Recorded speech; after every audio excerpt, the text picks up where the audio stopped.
Can debt collectors text you? What does the Federal Trade Commission say about this? What does one of the oldest collection laws called the FDCPA say about this? And how you can turn text messages into cash. I'm Joe Chavarria, and this is another exciting episode of Cup of Joe.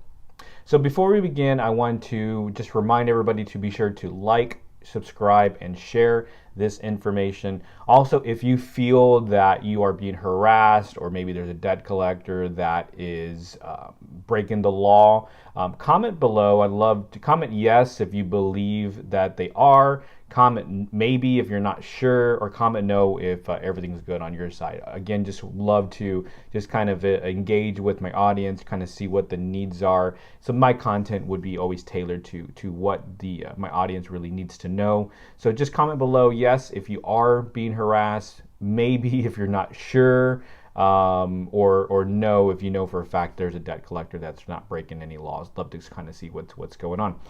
All right, so let's kind of dive in here and let's talk about the topic at hand. So, can debt collectors text you? So let's start off with what the Federal Trade Commission, or the FTC, says about this. So in 2015, the Federal Trade Commission filed some enforcement action against a couple of collection agencies in 2015, and basically the premise of the complaint and the issue was that these collection agencies were using misleading and abusive text messaging to get their debtors to call them back.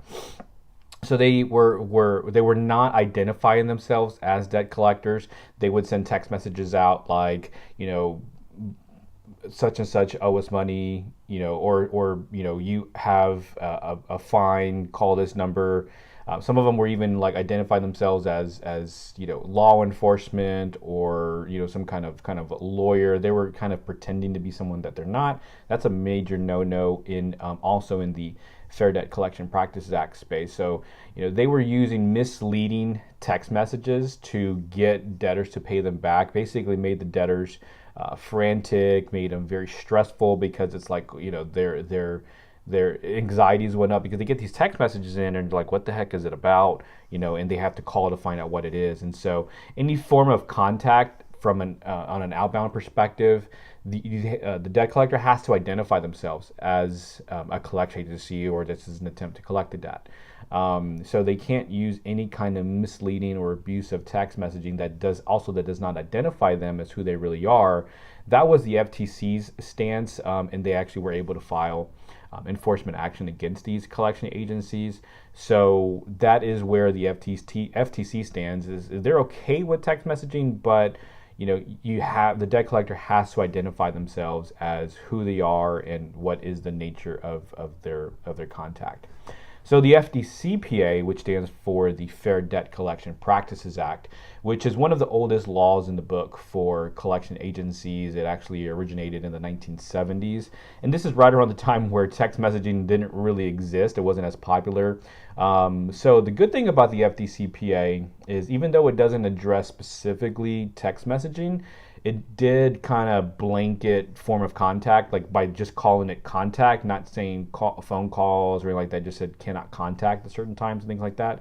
So text messaging is obviously a form of contact. So that's a good thing that they did that, or a good thing that it's in the FDCPA, because there are some protection, even though it doesn't specifically, cover text messaging or go into detail about text messaging. If a debt collector is texting you, they still would have to follow the FDCPA. And so what that would mean is they can only contact you between 8 a.m. and 9 p.m. your time, not their time. It's got to be your time. And so even if they text message you like after 9 or before 8, you may have a case there.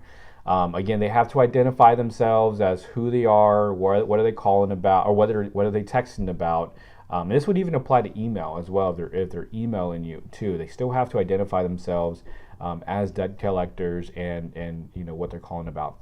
They can't use profane language or abusive language in their email or in their text message. They cannot try to pretend to be someone that they're not. Like, they can't be law enforcement. They can't pretend to be an attorney. They can't pretend to be, a sheriff and say, hey, we're going to serve you papers, or we're going to be coming your way to serve you something. They can't do that. They can't pretend to be someone that they're not. They can't contact you or they can't contact other parties other than you and your immediate family, about the debt. So they can't really, contact anyone else that's outside of your immediate family about the debt. That would still violate the FDCPA. And also, if you write them a letter that they need to cease all communication, that still would even classify as text messaging. So if you tell them to stop contacting you and they still contact you via text message, then you may have a case there. So and there's many other rules around FDCPA. Those are some of the main ones there. And so if you feel that you are being, you're having your rights violated under the FDCPA, definitely would like to know. So that kind of transitions to my last part here is how to turn these text messages into cash. So my point of view on text messaging, because I'll get asked, can they do this? Is this right? I'm kind of like, this is just another way to get proof of them potentially violating the FDCPA. So I kind of like the fact that they can text, because it may actually, like, it's bad and good. It's bad, if you are on the other end, you're the debtor, and it's just like, oh man, I'm just, getting bombarded. There's just more contacts. It's just kind of adding to the stress in your life. Where I'm good with it is the fact that if it's a collection agency that doesn't know the FDCPA or violates the FDCPA, it's just another way for them to like tell on themselves and get themselves into trouble to document that proof. So let me tell you kind of how to turn it into cash. So if you are getting text messages that violate the FDCPA, they're misrepresenting themselves, they're misrepresenting the debt, they are contacting you at hours they should not be contacting you, they're contacting someone else other than you, they're using abusive language or deceptive language. If any of that's happening, you probably want to take a bunch of screenshots, throw them into like a PDF or something to kind of organize all the screenshots. If you're getting voicemails that also still kind of violate the FDCPA, then save those audio recordings, put it in a shared Google Drive folder or Dropbox folder, and throw everything in there. Make one organized folder, throw all the audio, throw the text message screenshots, the email screenshots, throw all of that in there. And then send me an email. Send me an email to joe@creditagents.com. I'm not an attorney. This is not legal advice. But I do know quite a bit of very good FDCPA attorneys, and I'd be more than happy to make a recommendation. Basically refer your information out to the FDCPA attorney, let them do the review. They wouldn't charge you, because if it comes through me and we tend to send them some cases here and there, then they wouldn't charge just to review it. And if there is a case there, they'll contact you directly and set something up. A lot of times when there are clear-cut FDCPA cases, they do not charge up front the client, because they'll get paid on the back end, whether it's through the suit or through a settlement. Usually the attorney gets paid. Now, you as the individual, you as the consumer, the debt collector is liable for up to $1,000 per infraction.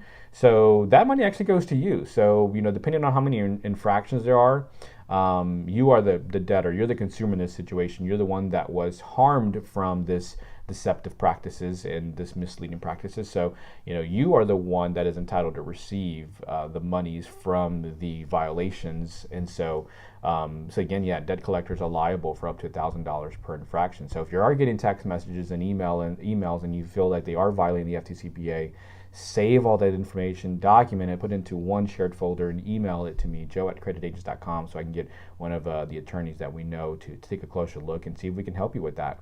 So thanks for tuning in, guys. Thanks for watching this. I'm Joe Chavarria, and my final plug for this is if you are dealing with any kind of credit issues, if you don't know where you stand with your credit, if your credit needs some work, it needs someone to take a look at it and kind of put a game plan for you, my team and I, we're happy to do that for you. Go to our website, go to www.thecreditagents.com, or give us a call at 1-800-786-2120. Give us a call and let us know how we can help you. Thanks for tuning in, guys, and I'll see you again next time.